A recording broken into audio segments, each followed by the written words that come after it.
But the big stand-up performance from the undercard to me was the fight between Abdullah Mason and Yohan Vasquez. That also made a bunch of highlights. And for somebody like me who had been having a beer on Bourbon Street in New Orleans right beforehand, I appreciated the quick knockout and the action to wake me up. So Mason is one of the top lightweight prospects on the way up, but he had some trouble in that first round. He actually got knocked down twice in the first round. Got caught with a counter left hook. Then he came back and dropped Vasquez himself with an uppercut. But before the end of the round, Mason got dropped one more time, so twice in the first round. But then in round two, Mason dropped Vasquez with a body shot and kind of hit him when he was down too. So very lucky he wasn't disqualified. But 4 knockdowns in 5 minutes, second round knockout, highlight reel. There were people afterward who were saying, oh, well, Mason, he got dropped by this guy. What does this say about his career? But to me, I think about guys like Andre Ward, who got badly hurt by Darnell Boone, another good quality journeyman very early in his career, and went on to better things. To me, and I don't know if this has been your experience as well, there are times when you will see a ceiling in a boxer. You'll see the limitations or the mistakes. But if Mason recognizes the mistakes that he made, doesn't get hit like this again, and if his chin can hold up as he faces better fighters, I think he'll be fine. What do you think about when fighters early in their career get hurt or have trouble?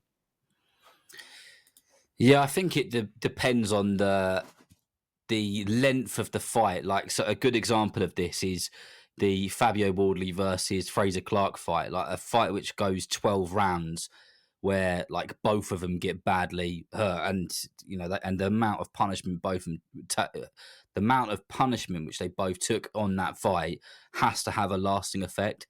So I think it depends the type of damage which is caused, whether it's that continuous concussive blows over and over again, or if it's just one of those big heavy knockdowns. Like, would we be worried about Fraser Clark? I know we're not talking about Fraser Clark, it's just an example. If it was just that 1 round knockout and we didn't have the 12 rounds previous, probably not as much as nasty as it was. But because of the damage sustained in that previous fight, then I think it's a different ballgame. And I think it comes down to, I think that's relatable in this scenario as well. What do you think? I think the next fight will be as telling, if not more telling, as this fight. We'll see how Abdullah Mason performs as he continues to step up. We'll also see what Top Rank does with him, if they continue to move him up or if they kind of slow their roll a little bit so that he can work on his flaws in the gym instead of potentially having them exposed and himself ended prematurely within the ring. Yeah, well, he's only 20 years old, isn't he? So like he's got a long road ahead to learn from these different things, and I think you make a valid point there. But I wonder how far away he is from others in the division. Your Shakur Stevensons, your Gervonta Davies. Where were they when they were at that age? And to be fair, they never really experienced those kind of knockdowns like he did on, was it Friday or Saturday night? Friday night. So yeah, it'll be interesting to see the way that it pans out.